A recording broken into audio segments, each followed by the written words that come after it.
Welcome to Talking Heads on USA Global TV, starring the one and only wonderful Dr. Jacqueline. It's a prestigious place where world-class influencers and experts meet, and where you'll find the most trusted advisors and coaches for all things in life and business. Visit usaglobaltv.com to sign up for our newsletter, get the value you need, and be first in line to learn about events and giveaways and other valuable content. Connect with us. Email Dr. Jacqueline at usaglobaltv.com to talk about how you can become part of USA Global TV. That's USA Global TV, where the doctor is always in. Hello and welcome at USA Global TV and Radio. My name is Roland, and as you can hear from accent, I'm not a Native American or a UK English speaker. I'm raised and born in Austria. In a small country in the middle of Europe, and I'm an entrepreneur since many years in different industry.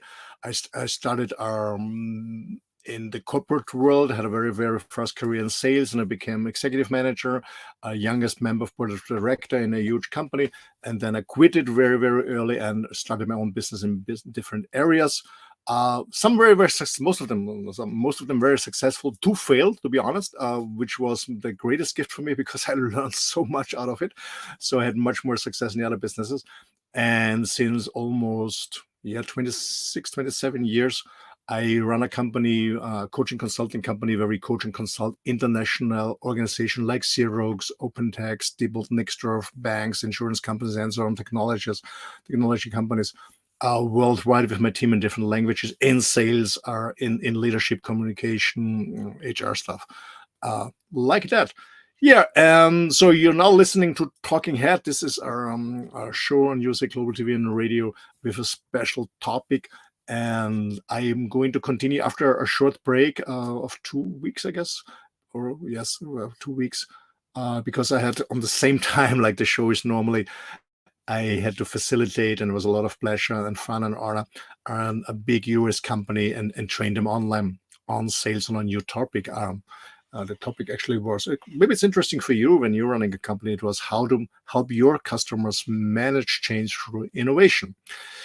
And here you are on Talking Heads. It's maybe you listened to the other episodes already. So this second module is called Control of Attention. It's all about performance under pressure, because I strongly believe the prime issue is control of attention.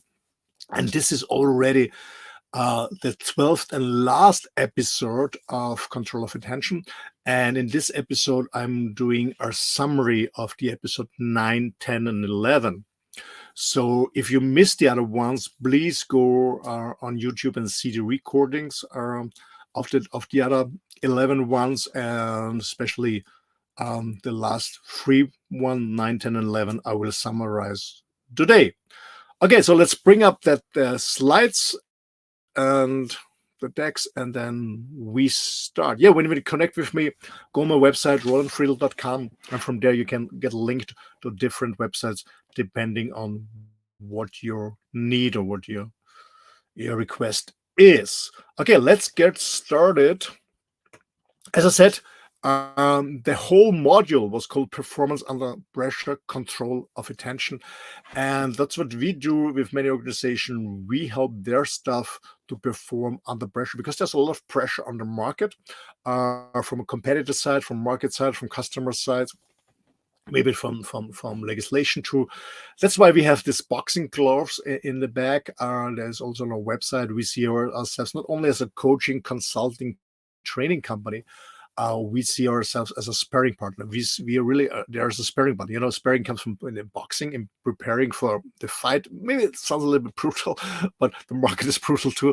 So we really prepare our customers to be ready to perform under pressure, and we really challenge them, because I strongly believe that the coaching and consulting training should be harder than the real world, meaning to really be prepared. And actually, as I said before, in this last episode, it's a summary of the last 3. Before, it's about mental stress, point of success, and working on task. And guys and ladies out there, as I said in the other episodes too, this content is working on 2 levels. First of all, as you as a leader, as a manager, for yourself, and secondly, for your team. But please, first of all, work on yourself and not try to therapy and coach your team in the beginning. So take this content, these tips, and work on yourself first. As I always say, see one, do one, and then teach one. Okay, let's get started. And those guys of you who followed all the other episodes before, I always do this, what's called the format system under 4 aspects. The first is always the question, why is it important? Secondly, what is it? Then how we are doing it, and then the future check. What if I adapt this? And maybe, guys, you ever heard about Simon Sinek, who wrote this amazing book, Start With Why? He's talking about this golden circle. Most companies know what they're doing. A few companies know how they're doing, and only only a small part of it know why they're doing. So I always bring it in: why, what, how, and then what if. Okay, let's get this started. Okay, so why is it important to have mental strength? Yeah, but I strongly believe that we only can think clearly when we feel safe and have a sense of trust, allowing us to access accurate information. So it's, as I said, I will do a summary of these 3 other ones, and the 3 ones is mental strength, success points, and working on tasks. So why is it important to have mental strength? Yeah, as I said, we only can think clearly when we feel safe and have a sense of trust. And this is allowing us to have access to accurate information. That's why it's important to have mental strength. The other question is, why is it important to have a look at this success points, these 5 points of success? And the reason for that is I strongly believe that a proper preparation prevents poor performance. A proper preparation prevents poor performance. And actually, the points of success are, as I said, it's 5 points. The points of success are 5 building blocks that will prepare you for effective performance together, alone, when you're a single entrepreneur, or together with your team when you're running a team, when you're managing or even leading a team. So that's why it's important to have a look at the success points. And last but not least, why is it important to work on task? Well, meaning staying on task, what does it mean? Staying on task means you're not distracted by other challenges or circumstances, but in reality, we're all distracted, of course. But the point is, as I said, the prime issue is control of attention. So working on task. The why is, it's actually, because to achieve, as it's written here on the deck, it's to achieve your performance goals with limited distractions. We are always distractions, but we want to limit the distractions to reach your performance goals. And this helps you to save resources and time. So what is it? When we talk about our mental strength, what is mental strength? Quite short. Mental strength is nothing else than the ability to think clearly under pressure. As I said before, we're always under pressure, we're always distracted. So the mental strength means it's the ability to think clearly under pressure. And clear thinking is the ability to assess a situation accurately. So if you don't have a bias observation or bias information, so you really have a clear thinking, meaning that you know all the data, you know all the information you need, you know exactly what's going on. It's not that you have assumptions or bias or objections. No, it's the ability to assess a situation accurately through clear thinking. That's mental strength. And so, what is the success point? And you afterwards, on the next desk, I will show exactly on graphs what I mean. So what is the success point? The success point is a structure. As I said, 5 building blocks is a structure that provides a practical tool for the analysis of performance tasks and challenges. So it shows you exactly what is needed in a structure, in order to perform in a certain task and a challenge under pressure successfully. That's what it is. And last but not least, when we talk about working on task, as we talked about in episode number 11. So what is our working on task? And it's nothing else than it is a deliberate, sustained focus. A deliberate and sustained focus of attention on processes that contribute to effective performance. Okay, there's a lot of information in this small sentence. So let's repeat it. Staying on task, working on task is nothing else than is a deliberate and sustained focus of attention on the main processes that contribute to effective performance. As I said before, meaning saving energy and time and perform under pressure with limited distractions. Okay, this was just a short intro, and now we're gonna see 3 different slides, 2 different graphs that I repeat from the episodes before, and I explain a little bit about mental strength, working on task, and in between the success point. So when you look at mental strength, as I said in the beginning, it's called red and blue. Red mean you're in an emotional negative state, maybe you're in a negative content loop, and this this is a sliding scale going up and down. Yeah, going on risk, meaning you're very defensive, you're in a survival mode, or you feel safe, like the blue one, meaning you have a clear thinking. And it's all about the perceived control of attention. So the question is, when you look at this stack on the right side, when you want to look at the filters on the risk, yeah, meaning when you go in the red zone, when you're emotionally overwhelmed, you're in a survival zone. It's not about achieving a goal. You really want to survive. You're in a survival mode. That's what's gonna happening. And meaning in a survival mode, you're not performing really well. So your attention is somewhere else. Maybe you heard something, you saw something, you interpret something, you make an assumption, you have no clear access to information, and then you get into this survival mode. And maybe you have a negative thinking about it, maybe the interpretation. This leads to a negative emotion, and this negative emotion can be so strong that you get absolutely overwhelmed, and at the end it leads to a negative behaving, and this negative behaving goes back to negative thinking, negative emotion, negative behavior. And this is a so-called negative content loop, and you go more and more in the red zone. Meaning you're not absolutely not performing, you just try to survive. And this is not helpful in an organization or in general. To be successful in business, in sports, or in art, whatever, you want to perform. Or even as a family man, or as a housewife, or as a partner, whatever it is. When you're in the red zone, it's not good, because you only have biased or selective information. So what you need to feel safe is to have accurate information, all the data, accurate information. And that's what I always see in companies. They always see this biased and selective information, meaning people are not really communicating with each other. Yeah, they're sending emails, they're not talking. To be honest, I don't like emails for communication. Email is a quick and easy methodology or tool to spread information to many people at the same time. It's cool to spread information. But if you want to discuss something, if you want to clarify something, you want to sort something out, you want to communicate, pick up the phone. If you can't meet the people in person, pick up the phone.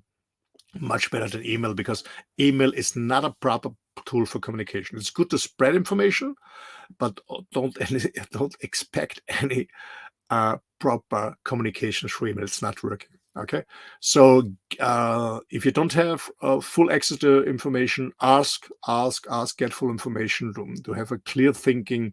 When you have this clear thinking, you feel safe, and you get out of the survival zone, and you come into the achievement phase, meaning achieving your goals, being less distracted, being more focused, and this is very, very important to stay on task with less distraction. So that's about mental strength.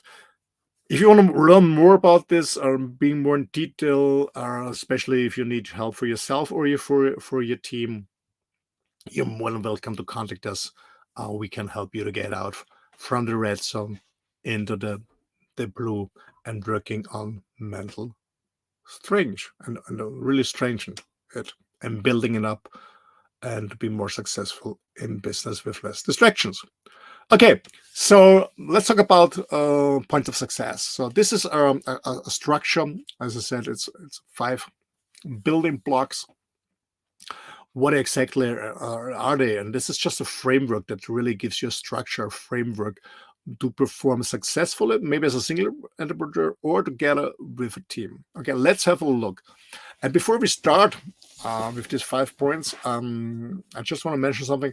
Always when I ask leaders, what do you think is the most important thing to perform as a team successfully? Most of them say, yeah, it's all about team motivation.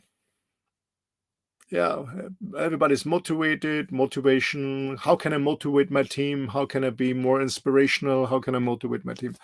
And I said, guys, it's not about motivation, and it's part of it actually, yes, here too, but it's the last block here, because it's a result of the other one. So let's start, and then you will understand why I said motivation is just a result of a proper job you're doing in the 4 blocks before. Okay, let's start on the top. So to be successful, first of all, make clear, of course, yourself and your team is absolutely aligned with the goals, with your vision, with the goals, and also with the strategy and with the action plan, with the long-term strategy, with the short-term plan, and with the roles everybody has in this goal, and to reach this goal, and which everyone has within this team as a team member. Okay, first of all, be clear that everyone knows exactly the direction, knows where we are heading to, and is aligned, meaning says, yes, I want to go there. I want to go into this direction. Yes, I love this vision. I love this mission. Yeah, I strongly believe that this strategy will help us to be successful. And I strongly believe that the plan you have for us as a team is working. Yes. And my role is clear, and I feel comfortable in my role. And I really want to join into this role as a successful team member. Okay. So first of all, make sure that everyone in your team is aligned. It's very, very important. If you want to know how to do this, how to do an effective kick-up meeting for this, again, there was an episode about that in the module 1. There's some recording, a short introduction. If you want to learn more how to do an effective team meeting, meaning how do you find out that your team members are aligned, meaning they know exactly what you're expecting from them. They also know how to perform it, how to do it, and they're also motivated to do that. Contact me. We can sort it out for you. Okay, so the first point is make sure that everyone is aligned. Secondly, is it's about, okay, when everyone is on mission, when everyone is clear about the strategy and the plan and the roles, then we have to find what skills and resources do we need. So we have to find exactly what skills do we need as in our role, but also what resources do we need. So we have to find them. Secondly, when we know what it's needed on skills and resources, we have to find out, okay, what we are doing. Do we have to develop them? Maybe it's already there, then it's cool. If not, we have to develop, for example, the skills. Or maybe we have refined them. When we do have to develop them, can we do it internally, or maybe we have to hire a third party like our consulting training company? So the second part is be clear about what skills and resources are needed to reach the goals that you aligned before. Okay, define them and develop them by yourself internally or hiring an external partner. That's the second one. Okay, skills and research. What is needed? Do we have them? Can we develop them ourselves? Maybe we have to buy them, or maybe we have to outsource them. Maybe we have to hire somebody, but be clear about skills and resources to get closer to the goal. I see it very often that some leaders are very visionaries. They have a lot of vision, they do amazing kickoff meeting and amazing speeches. And sometimes when I have the chance to join them later after the meeting, I said, when they come to me, I said, Roland, what do you think? It was cool. Yeah, everybody was excited. I was good shape. Yeah, I did a cool speech. Everyone was excited. Everybody was clapping. The room was hot. And I said, yeah, it was cool. Everyone is aligned. My question is, do you have all this? Do the people have the skills and resources? I said, what do you mean? I said, yeah. Are they only hot? Or do they know what to do? So be aware about skills and resources. So block number 3, also very important, is discipline. What is it? Discipline, what is meant by by discipline. Discipline means, of course, keep going, doing. Okay, it's action. There's nothing better than doing action. Well, it's, I, see, I attended so many meetings where people have a nice vision and nothing, and I don't know, a few months later, everything is forgotten. So it's about doing it, yeah, going to action, doing it. It's discipline, doing it, yeah, go. It's one point. But a second point is also being aware to monitor each step and each process and doing a proper feedback and review process, and if needed, do adjustments. So discipline means, of course, go, work on it with your team. Yeah, go, do what is needed to be done, but also have the discipline to do a proper monitoring that enables you to do a proper feedback process, review process. And so, are you coming closer with your team to reach the goal, yes or no? And if not, what do you have to change? What do you have to adjust? So discipline is very, very important too. And actually, it's quite interesting. There was an interesting survey and interviewed hundreds of thousands of staff members and thousands of leaders. And they had 10 points. What is important for you to perform successfully and that you are happy in your job and perform successfully? So they had 10 points. It was like good salary, a lovely boss, nice working environment. I know the goals of the company. I get feedback. I have vacation, blah, blah, blah. It's different 10 points. So they asked this 100,000 of staff members, rank it? What's the most important one? Okay, rank it. And then they asked the leaders of them and said, what do you think from these 10 different topics that your staff is prioritizing at number 1, number 2, number 3? Sorry. And the outcome was very interesting. It was totally different. The leaders had absolutely no idea. Absolutely no idea. They thought about it's all about salary and work environment and stuff like that. Yeah, it's important too. But interesting is, what was most important? What the staff members said, hundreds of thousands said. Number 1 was, I want to know the direction, where we are going. I want to know where is the direction. What's the vision of this company? What's the vision of my leader? Where do we heading to? As you see, as block number 1. And the second thing was, I want to get feedback from my boss if I do a good job, if my contribution is a good job for the team effort. And the feedback should be in a quality that said, okay, this is the benchmark. High performance on 70%, on 60%, or 40%. So how far I am away from the benchmark to do my best contribution for the team effort, and how can I improve? Interesting too. Okay, this is the block number 3. So when you ask team members what's the most important thing for you to be successful and you love your job, of course they want to get paid. Yeah, of course they want a nice boss. Yeah, but they ranked it. Number 1, I want to know where we're heading to. Number 2, I want to get a feedback from my boss how my performance to the team contribution is, how good it is, how far I'm away from 100%, and what can I do to perform better, because everyone wants to be part of a winner team and everyone wants to do his or her best. And sometimes I hear people are lazy. No, I don't believe that people are in general lazy. What I believe, people sometimes don't perform or don't do things because they don't know exactly what is expected and they don't know how they should do it. And actually everybody wants to avoid to make mistakes, so they don't know nothing, or just the old way. Okay, people are not lazy. They want to know where we are going. Okay, they want to know the direction, what's expected from me as a team member, and how can I do it if I don't know it. Please coach me, train me. Because people are trying to avoid mistakes. Before making a mistake, they don't do anything. Okay, so very, very important, very, very interesting. And this really relates also with these points of success, especially with block 1 and block 3. Okay, so as I said, block 1, be sure that everyone is aligned with the direction, with the goal, with the strategy, and with the plan, and with the role.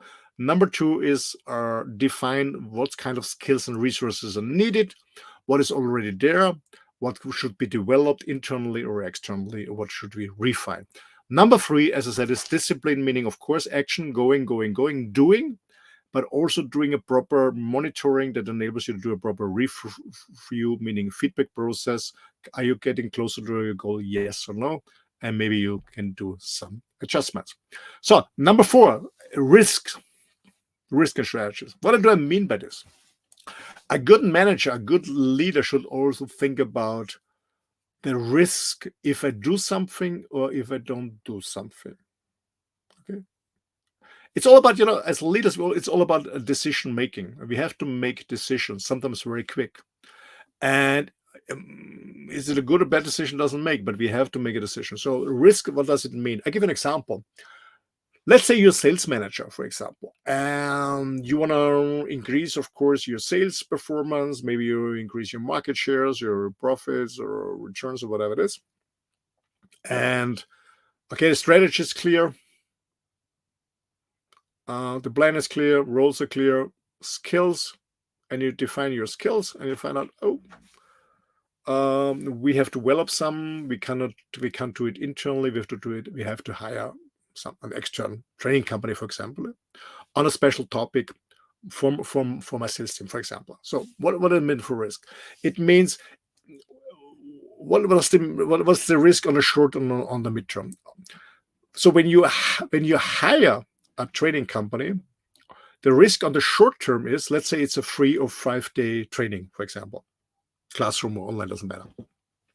The risk on the short term is during this training process, nobody is in the field, nobody's with your customer. You don't make any sales because everyone is in the course to get trained, of course. So on the short term, you don't make money, you're just spending money. On the midterm, of course, because hopefully you hire a good training company like our ones, and people perform better afterwards, and your sales are increasing, your market share is increasing. So on the long term, on the short term, you don't make money, you're investing money because you pay a trainer and people are sitting in a seminar room or in a virtual room and are not talking to your clients. They're not closing any deals on the short term, but on the mid and long term, your stuff is performing better and your sales and your market shares are increasing.